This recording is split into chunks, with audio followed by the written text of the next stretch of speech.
O canal BOL, do portal de notícias Barbacena Online, da Rádio Sucesso FM, tem o prazer de receber a médica Andréia Márcia Brescia Fonseca, formada em 1983 pela Faculdade de Medicina de Barbacena. Andréia também fez residência médica em ginecologia e obstetrícia no Hospital Semper, em Belo Horizonte.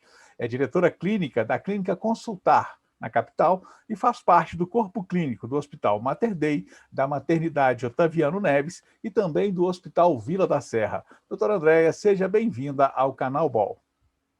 Obrigada, Ricardo. Boa noite. Doutora, vamos conversar um pouquinho sobre menopausa e também sobre a reposição hormonal, mas vamos começar falando de menopausa. Por favor, qual a idade mais comum da menopausa? A menopausa é uma fase que chega para as mulheres em torno dos 50 anos, tá?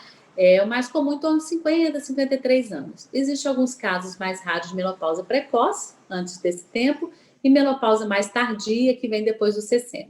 Mas em torno dos 50 a gente já está começando a sentir os efeitos da menopausa. Agora, quais os sintomas, então, que são mais comuns na menopausa? Ricardo, a menopausa ela tem uma série de sintomas. O mais comum, que primeiro costuma aparecer, são aquelas famosas ondas de calor, que são conhecidas como fogacho. É um calor que vem, onda mesmo, ele vem ter uma duração de 3, 4 segundos e pega, em geral, aqui do busto para cima, né? É muito desagradável, porque a mulher ela dá uma desconcertada, às vezes tem transpiração pelo rosto, e isso esteticamente é muito desconfortável para a mulher. Né? As mulheres que gostam de andar maquiada passam muito aperto nessa época, né, da vida. Então, esse é o principal, onde elas procuram mais a ajuda da gente. Depois tem também a irregularidade do ciclo menstrual. Então, a menstruação começa a ficar mais ausente, às vezes ausente 2, 3 meses, volta, até que ela suma por completo. Outros efeitos menos comuns e que elas percebem um pouco menos é queda de libido, ressecamento da vagina, ressecamento da pele, insônia, irritabilidade, tá? Esses são os que mais se percebem na nossa clínica. Agora, nesse caso, doutora, a senhora disse que a onda de calor dura aí de 3 a 4 minutos, mas a menopausa... Segundo, Sim, 3 a 4 segundos. Segundos, na verdade, até muito rápido. Mas a menopausa é um pouquinho maior, né? Quanto tempo dura a menopausa, doutora? Não tem muito como falar. Tem pacientes que duram aí 1 ano, 2 anos. Tem pacientes que ficam com esses sintomas 10, 12 anos. Entendeu? Então, assim, pode parecer, gente, mas uma onda de calor de 3 segundos, 4 segundos, dura muito rápido. Você imagina 15, 20 ondas de calor no dia. É muito comum ter à noite. A paciente fala que ela cobre e descobre a noite inteira. Então, realmente fica bem incômodo. Realmente é uma situação extremamente desconfortável, com certeza. Agora, vamos falar então da reposição hormonal para poder ajudar tudo isso, né? É obrigatório, doutora, fazer a reposição hormonal? Não, Ricardo, não é obrigatório. A reposição hormonal, a gente entende que é um tratamento que vai trazer alívio para a paciente, para esses sintomas todos, e ela vai estar investindo na qualidade de vida no futuro. Porque como a gente ganhou em quantidade de vida, a gente precisa ganhar em qualidade também, né? Que a menopausa, além de melhorar todos esses sintomas, ela tem um fator de proteção cardiovascular, de proteção do envelhecimento do cérebro e proteção contra a osteoporose. Então, assim, não é obrigatório, é benéfico. Não é obrigatório, porque tem aquelas mulheres que querem e não podem, e tem aquelas mulheres que podem e não querem. Então vamos explicar isso primeiro, doutora. Quem não pode, né, fazer essa reposição hormonal, como é que pode ter alívio dos sintomas e quem, assim, né, pela medicina, quem não pode fazer a reposição hormonal? Classifica para a gente, por favor. Hoje, o fator de maior contraindicação da reposição hormonal são as pacientes que têm câncer de mama, que tiveram câncer de mama, ou que têm em sua família histórico muito grande de parentes de primeiro grau, segundo grau, com câncer de mama. Tá? Essa é a contraindicação mais absoluta que tem. Entendi. Bom, aí nesse caso, como é que vai ter, então, esse alívio dos sintomas que não pode fazer a reposição hormonal? Para o alívio da onda de calor, a gente tem medicamentos fitoterápicos à base de soja, que ajudam bastante, né? Mudança de qualidade de vida, Então, a gente fala assim, investir mais em qualidade de sono, a atividade física ajuda, né? Uma meditação ajuda bastante, porque você se reequilibra e tudo ajuda bastante.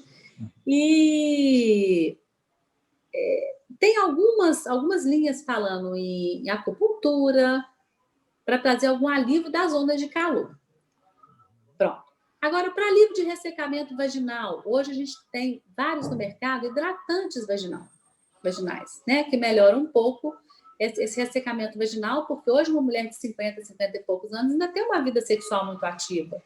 Então, ela precisa de alguma coisa para aliviar esse sintoma. Então, a gente lança mão de paliativos. Ela sabe que são paliativos. Uhum. Agora, doutora, falando, né, da reposição hormonal, tem uns benefícios em relação a isso, né? A senhora já começou até falando, até por conta da atividade sexual que a mulher tem e tudo. Tem mais benefícios quando você faz a reposição hormonal? Tem aqueles benefícios que eu citei no princípio, né, o Ricardo? Assim, a paciente fica com um pouco mais de ânimo, disposição para o dia a dia, a pele resseca menos, então as linhas, né, da idade aparecem um pouco menos. Ela tem o benefício da prevenção da osteoporose, prevenção de doenças cardiovasculares e prevenção de envelhecimento do cérebro. Então, já tem alguns trabalhos mostrando um atrasamento, um atraso nos sintomas de Alzheimer, de Parkinson, porque ele melhora a irrigação para o cérebro. Entendi. Agora, quando a senhora falou aí sobre questão de osteoporose, qual a ligação disso com a reposição hormonal, por favor? A menopausa é quando o ovário para de produzir o estrogênio, que é o hormônio feminino.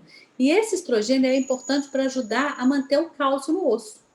Então, quando o ovário entra em falência, que é a menopausa, ele não tem mais aquela fixação do cálcio no osso, então a mulher vai perdendo com uma velocidade muito maior do que do homem, por exemplo, né, que não depende desse estrogênio.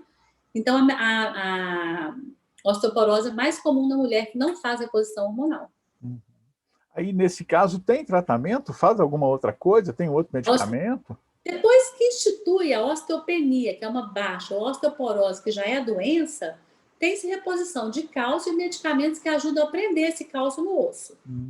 Mas a reposição hormonal atrasa essa perda de cálcio, né? Então, ela previne a osteoporose mais precoce. Agora, quando a gente fala de reposição hormonal, a gente imagina também que tenha algum tipo de risco, né? Quais seriam esses riscos, doutora Andréia, da reposição hormonal?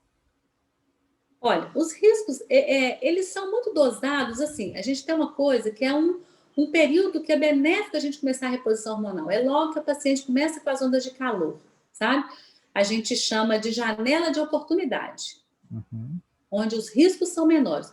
O maior risco realmente o câncer de mama. Não que a reposição hormonal induza ao câncer de mama. Aquela paciente que tem uma tendência ao câncer de mama, quando ela faz reposição hormonal, ele chega um pouco mais cedo. Por outro lado, a paciente que faz a reposição hormonal, Ricardo, é uma paciente que vai ao médico mais vezes, né? Para fazer acompanhamento, para fazer controle. Então, a gente tem a chance de fazer um diagnóstico precoce, onde os tratamentos ficam melhores. Entendi. Né? Sim, por favor. E em casos mais raros, são doenças de circulação. Então, às vezes, tem alguns pacientes que têm piora de algumas varizes, algumas coisas assim. Mas é aí, então, com base nesses exames, nessa situação peculiar de cada mulher, é que a senhora vai entender e vai né, colocar a quantidade de reposição hormonal que vai ser necessária? Ou qual é que é a dosagem disso, doutora? Isso é o seguinte, Ricardo, antes de começar qualquer reposição, a gente faz toda a rotina da paciente, né? Mamografia, ultrassom endovaginal, exames de sangue, até para dosar colesterol, provas de função hepática. Ela não apresentando nenhuma contraindicação, a gente busca sempre a reposição de menor dose, porque quanto menor a dose, menor o efeito colateral. Entendi. Então, a gente tenta adequar cada reposição para paciente. É uma coisa bem individualizada, bem particularizada. Não tem um padrão para todo mundo. Entendi. Aí a senhora realmente segue a situação peculiar, né? O que é de cada uma é a necessidade nessa e nesse formato, e a E, senhora vai então medicar seguindo esse contexto. Agora, em e a gente termos vai também fazendo um acompanhamento para ver se precisa. Não, essa aqui não deu muito certo, a gente troca, tem uma outra reposição que é mais benéfica para determinadas pacientes. Entendi. Agora, em termos de consultório, a senhora recebe, claro, várias pacientes. A quantidade de pacientes que não pode fazer a reposição hormonal é grande, doutora? Ou a grande maioria pode fazer a reposição? A grande maioria pode fazer reposição, Ricardo. Graças a Deus, assim, na minha clínica eu não tenho tanta incidência de câncer de mama, né? Uhum. Mas então a maioria pode fazer. E eu sou muito adepta da reposição hormonal, porque eu acho que a gente precisa ter qualidade. Então, eu, assim, eu sempre coloco, sempre disponibilizo para o paciente a reposição hormonal. Entendi. Mas conseguindo essas contraindicações, e quando há contraindicação, a senhora parte para outra forma de tratamento. Entendi. É perfeito. Exatamente. Agora, no caso, né, que a senhora tem as suas pacientes, a faixa etária no seu consultório, não especificamente de regra geral, mas no seu consultório, qual a menor idade que a senhora já encontrou uma paciente com já entrando em menopausa? 39 anos. 39? E a mais velha também, curiosamente perguntando. Eu acho que deve beirar ali uns 60, 62. Uhum. Entrando naquele período de transição, entrando na menopausa. Que é Entendi. bem velha, né? Bem Aham. velha não. É bem avançada a faixa, Com né? a idade já um pouco mais avançada. Em Exato. compensação, a de 39 bastante precoce, até em relação ao E, que se tem. e foi até uma situação muito peculiar, porque ela queria engravidar. Uhum. Então, quando a gente foi fazer os exames todos, ela estava entrando em menopausa precoce. Entendi. Aí, nesse caso, ela não pôde engravidar ou ainda conseguiu? Foi para a clínica de fertilidade, conseguiu sim. Graças a Deus Conseguiu, ela que bom, conseguiu sim. interessante. Agora, essa questão também, né? Quando a mulher tem filhos, isso ajuda na menopausa ou isso é mito, não tem nada dessa história? É mito, não tem nada a ver. Uma Não coisa tem não tem nada. nada a ver com a outra. Se ela teve ou não teve filho, a menopausa vem do mesmo jeito. Ela vai O fato de ter filho pode atrasar um pouco a menopausa. também não tem interferência. Uhum. A única coisa que tem interferência é, às vezes, a gente percebe um histórico familiar. Aquela paciente que tem a mãe que entrou um pouco mais cedo, tende a entrar um pouco mais cedo também, aquela mãe que entrou um pouco mais tarde, ela tende a acompanhar, mas não é via de regra. Uhum. Agora, uma última pergunta, doutora. A evolução da medicina nesse campo, nessas questões envolvendo menopausa, envolvendo reposição hormonal, a senhora acha que ainda há muito a se evoluir ou nós já alcançamos uma situação assim considerada boa para o tratamento e para o conforto da mulher? Nós já alcançamos uma situação razoavelmente boa, né? Porque hoje a gente tem reposições que não são orais, que são de outras vias, que a dose é bem menor, mas eu acho que a gente tem muito para evoluir, até porque essa faixa de pacientes que tem essa contraindicação, elas ficam muito mal assistidas, né? E é um período de muito incômodo para a paciente. Então, acho que a gente precisa ainda evoluir estrogênios mais naturais, que essas pacientes que têm a contraindicação do câncer de mama ou históricos familiares de câncer de mama possam também se beneficiar com a reposição. Uhum. Claro. Doutora, muito obrigado pela sua participação aqui no nosso canal BOL, a oportunidade de falarmos de saúde para a população de forma geral. Muito obrigado. Eu que agradeço, Ricardo, e essa sua iniciativa é muito bacana, porque atinge uma gama maior da população. É claro. Olha, e se você gostou dessa entrevista, por favor, dê um like e também inscreva em nosso canal para que você receba as notificações assim que elas forem postadas. Canal BOL, aqui tem conteúdo de qualidade. Olá, o Barbacena Online convida você para participar de nosso canal. É muito fácil, curta o vídeo, clique no botão de se inscrever aqui embaixo e no sininho para receber notificações sempre que tivermos um novo vídeo. Aqui tem conteúdo de qualidade.